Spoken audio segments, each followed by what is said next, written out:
Good day, Crime Talk aficionados. My name is Scott Reisch, and thanks for watching Crime Talk, the most unbiased, fact-driven, true crime channel on YouTube. First on the docket, let's talk Chris Watts, something we haven't done in a while. How about that documentary and this supposed phone call floating around the internet? Second, if you can't trust the pastor to do the exorcism drug-free, who can you trust? Third, a complete violation of trust by a police officer. Fourth, a man cleared for a murder he didn't commit, but don't worry, it only took 26 years to get it all sorted out.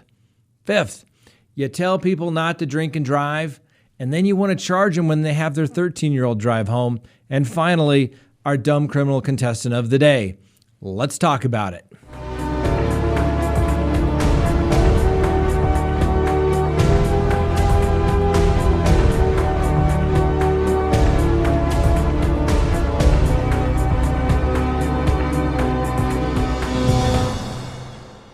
Good day, Crime Talk aficionados. My name is Scott Reisch. Thanks for watching. We ask if you haven't done so already, hit that little subscribe button as well as that bell so that you receive notifications of when we put up new content or go live. Now, we have a busy docket today. First on the docket, that's right, let's talk some Chris Watts. We haven't talked about him in a long time. If you haven't heard, guess what? That's right. Now Netflix has done a documentary regarding the Chris Watts matter, and at least they did a pretty decent job and they stayed up front. All of the information or all of the video that you see is taken directly from the internet. That's right. So Netflix paid somebody to basically go to Crime Talk and look at all the video that was up as it related to Chris Watts. Now, God bless him. There's also a thanks to the Ruzick family at the end, so there must have been some collaboration. But for the most part, it was not bad, I have to say. It did a good chronology. We liked the little text message. We liked the little text message boxes that they put up. It wasn't half bad at all. Of course, you knew the outcome. But if you have Netflix, it's worth watching. It kind of got the lovely Miss Kristen fired up because it reminded her of how cute Celeste and Bella actually were. And it's hard to imagine anybody could do that to their own children and let alone put them in those oil tanks as he did. Now, according to sources that have spoken with various members of the news media, apparently, the documentary titled American Murder, that's the one on Netflix that we just talked about, according to sources that have spoken to people close to Chris Watts, obviously he'll never probably see this particular documentary, but the whole thought of it makes him feel a lot of shame. That it should, if you think about it, right? The video does include several text messages that have never been released before. And overall, it was not too bad. It's worth watching. Now, obviously, the documentary is lots of cuts from what we have here in our Chris Watts playlist, where you can hear and see just about everything in its entirety. But overall, wasn't too bad. Definitely worth taking a look at. And of course, it makes Chris Watts feel a little sad.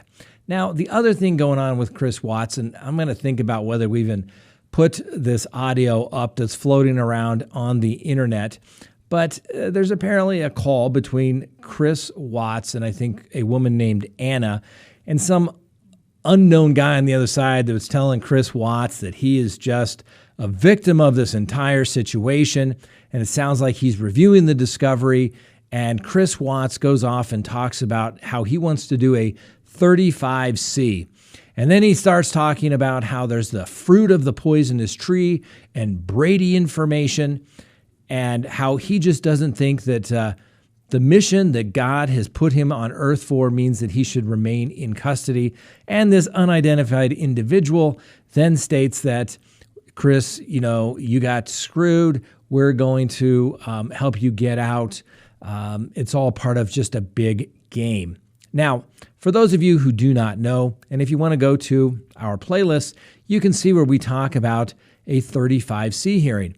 That's under the criminal rules of procedure here in the state of Colorado, where Chris Watts pled guilty, which we'll talk about in a second. The 35C is basically saying that the conviction was obtained unconstitutionally. And normally that means that something was done. The most common thing is that the defendant, in this case Chris Watts, did not receive effective assistance of counsel, and that it was at such a level so far below that of a competent attorney that he should get a new trial. Well, let me show you how much of a chance I think Chris Watts has of obtaining any relief on a 35C. Here you go. 0. Okay, let's talk about why it's that low. First, Chris Watts pled guilty. When you plead guilty, you admit as a matter of law and as a matter of fact that what you're pleading guilty to is what you did. He pled guilty to killing his children, his wife, and unborn son. The court engaged in a colloquy with Chris Watts and asked him, are you understanding everything that you're doing here today? Do you understand the charges that you're pleading guilty to? Do you understand the rights you have and the rights that you give up by pleading guilty? Because everyone has the same constitutional rights. You have a right to enter a plea of not guilty, make the prosecution prove each and every element of the offense beyond a reasonable doubt. You have a right to confront and cross-examine all witnesses that the government might call against you.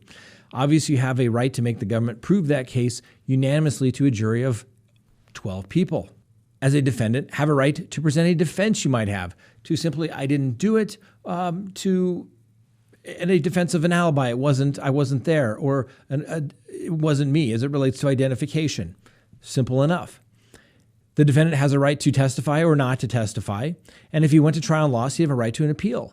He obviously has a right to effective assistance of counsel. And when he pleads guilty, except for that right to counsel, he gives up all of those rights. He'll have counsel. Now, a 35C on a murder case, you can do that. There's no limitation on filing a 35C if you've been convicted of first-degree murder. There are other limitations, usually 3 years for other felonies. Now, in this audio that's floating around, Chris Watts says, well, there's 3 years. He's got to, get this stuff filed. Well, that's only on the non-homicide counts relating to the death of the unborn child, Nico. Now, since Chris Watts pled guilty and the court engaged in that colloquy, the court had to have been satisfied that Chris Watts understood the rights he had, the rights he gave up, and the possible penalties. He did it knowingly, voluntarily, and without any pressure or coercion on the part of anyone. Now, Chris Watts wants to talk about, they obtained my confession via psychological coercion, and that's just wrong.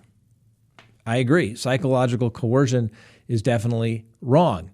But appealing to them that, now's the time to come clean, as you can see in the videotapes. And, by the way, you failed a polygraph test, so now's the time. Why don't you just tell us what happened because you failed miserably? There was nothing there that was inappropriate. Now, if I was his attorney, I would file motions and probably articulate that. You would need expert testimony. But guess what? It doesn't matter. Because even if you got that confession thrown out, it'd be unlikely that anything beyond that would be thrown out under the fruit of the poisonous tree doctrine, as Chris Watts is attesting to. The fact that he was at the police station for, I think, 5 hours and he hadn't had anything to eat or drink, guess what? He was not under arrest at that point. He could have got up and walked away. But he chose to stay and talk because he thought that he could talk his way out and manipulate the detectives working the case. That is not going to happen. So first of all, even if he wrote a petition, the Judge Kopkow, who took the plea and sentenced Chris Watts, would review it and say, I deny this 35C. Then Chris Watts would have to appeal, which would take another couple of years. And guess what? You don't get to keep coming back. You get one shot at your 35C. Otherwise, it's considered to be what they refer to as successive 35Cs. He's not going anywhere, ladies and gentlemen. And guess what? Chris Watts has that notion that all of a sudden now he doesn't think he deserves to be in prison for the rest of his life because he probably figured out, man, this sucks, and this is where I'm going to spend the next 30, 40, 50 years until I die. Get used to it, Chris Watts. You're not going anywhere. You talked yourself into a conviction.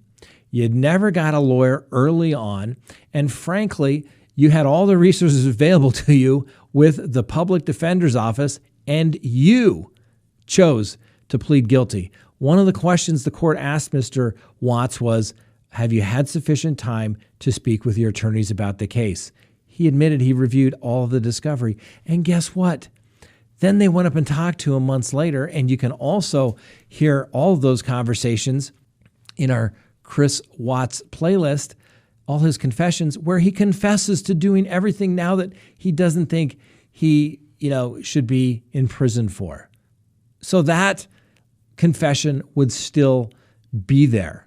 He's not going anywhere. And this Anna lady, I don't know who she is, but on this audio, she allegedly says that she's going to go call his parents. And I don't know who this guy is on the other end, if he's some jailhouse lawyer, if he's actually an attorney, but the reality of it is he needs to tell this guy, hey, you can do what you want. You got an entire lifetime. According to practicing attorneys in the state of Colorado, he has this much chance, 0, of getting relief on a 35C. Hopefully that clears all that up. Next on the docket, if you can't trust your pastor to do an exorcism drug-free, who can you trust? That's right. A pastor who carried out, allegedly, an exorcism on an emaciated and bruised 1-year-old baby apparently was also using methamphetamines with his parishioners, according to police. Allegedly, Lloyd Lasker, who runs the House of Refuge and Deliverance Ministries Church in the town of Mayfield, Arkansas, was arrested by police at a gas station for allegedly being in possession of a meth pipe and some meth. When the police arrived, they found an emaciated 21-month-old child with multiple bruises from head to toe, and his mother and Lasker were at the church where the welfare check was taken. It's reported that the affidavit states that the child is now in ICU with a brain bleed and extreme malnourishment. The mother is telling police officials that the boy was possessed by a demon. The police were looking to speak with Mr. Lasker for several days and were unable to locate him. However, kind of by chance, they found that he was at an Exxon gas station in Mayflower, Arkansas. When they found Mr. Lasker, he was with another gentleman. Ultimately, the police began to search the vehicle, and they found 4 grams of meth inside a door panel, along with a pipe and another device for smoking methamphetamine as well. Both Mr. Lasker and the other gentleman were arrested for meth and possession of drug paraphernalia. Mr. Lasker also is allegedly agreeing that he did carry out an exorcism, but refused to give the officers any more details.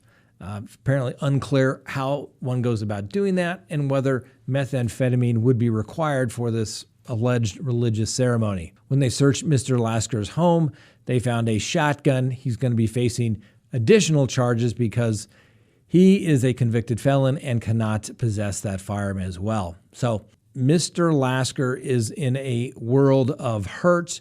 The firearm and drug paraphernalia are the least of his concerns. If he had any involvement whatsoever as it relates to the harm of that young child. Who can you trust these days? Well, let me tell you who you can't trust. An ultimate violation of trust. Rodney Vicknair is a police officer in Louisiana, and he was arrested last week for allegedly sexually abusing a 15-year-old girl whose case of sexual assault he was investigating. How's that to add insult to injury? Well, soon-to-be former police officer Mr. Vicknair allegedly responded to handle an investigation as related to the sexual assault of the victim. Then he apparently contacted the victim over the phone and via social media after driving the girl home along with her mother. It's alleged that soon-to-be no longer police officer Vicknair allegedly contacted the girl over the phone and via social media after driving the girl and her mother to the hospital. At one point, the officer reportedly used Snapchat to get pictures of the victim in a bikini and a bodysuit. And then the girl accused soon-to-be not longer a police officer, Vic Nair, of hugging her, kissing her, grabbing her buttocks, and soliciting her for sex. There were also apparently text messages that were rather explicit that were sent by the soon-to-be no longer a police officer, Mr. Vic Nair. The 13-year veteran of the police department was charged with sexual battery, indecent behavior with a juvenile, and malfeasance. He was suspended, and we'll see if he'll be able to make his $55,000 bail, which has been set. Now, like everyone that we discuss here on Crime Talk, they are all given the presumption of innocence unless and until they are found guilty by a jury or plead guilty in a court of law. That, ladies and gentlemen, if true, is a complete violation of trust. To take advantage of a sexual assault victim, not cool at all. Before we continue with the docket, let's take a quick recess. Now, those last two stories were about alleged pastors and police officers taking advantage of people that we're supposed to be able to trust. Well, think about all the people that you simply cannot trust in this world. Maybe you shouldn't trust in this world. How are you going to find out about them and so that you can determine if they can be trusted? Go to CrimeTalkSearch.com, sign up for a background subscription service. Yes, there is a nominal fee, but you can cancel at any time. I don't think you'll do that because when you have your subscription, you can anonymously search as many people as you want. Think about it. Your friends, your children's friends' parents, people you maybe work with. Find out information if there's something that just doesn't feel right. Because when you do the search and literally millions of public records are searched and a report is generated for you while you wait, and it's going to include information related to emails that are associated with the person you searched. It's going to include phone numbers, social media accounts that are associated with that person. Additionally, you're going to get information regarding criminal history, sex offender registration, property records, marital records, civil judgments. It's all there, ladies and gentlemen, so that you can have the information you need. So go to CrimeTalkSearch.com, sign up today. You'll be satisfied that you did. Next on the docket. That's right. Another man cleared of a murder he did not commit, but don't worry.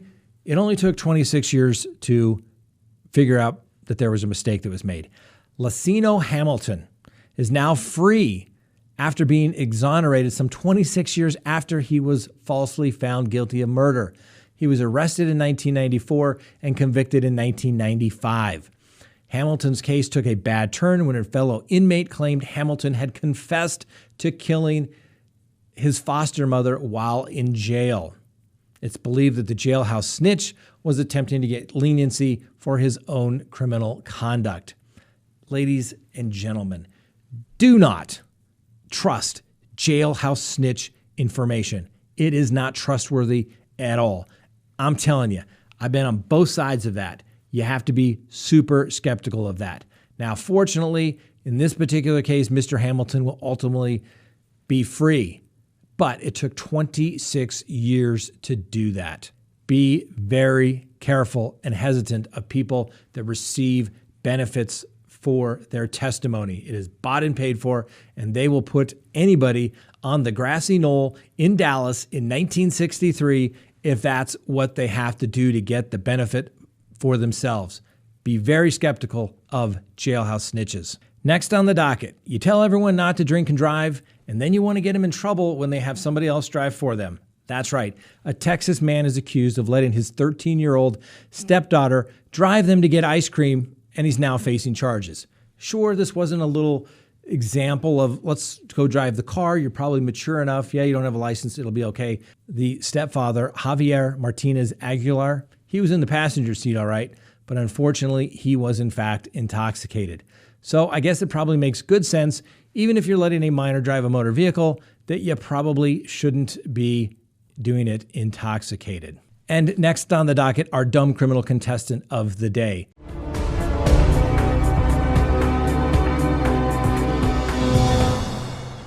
Meet Mr. Sean Metcalf. He was arrested for disturbance at his apartment complex. What did he do? Not the first time we've had a dumb criminal with this, but that's right. He smacked his girlfriend with a piece of pizza in her face. The woman said that she was taking items to the trash when Mr. Metcalf became very angry and started to yell at her, including in the material the woman planned on tossing out was a pizza box that she mistakenly thought was empty. Mr. Metcalf then told her not to throw his things away and became very angry, according to the affidavit. Mr. Metcalf allegedly then approached his girlfriend, picking up a slice of pizza and hitting the victim in the face and the chest. Now, when the police arrived, Mr. Metcalf admitted to losing his cool and yelling at the victim, but denied that the dispute became physical. And he had no idea how the victim had pizza all over her. Mr. Metcalf, you are our dumb criminal contestant of the day.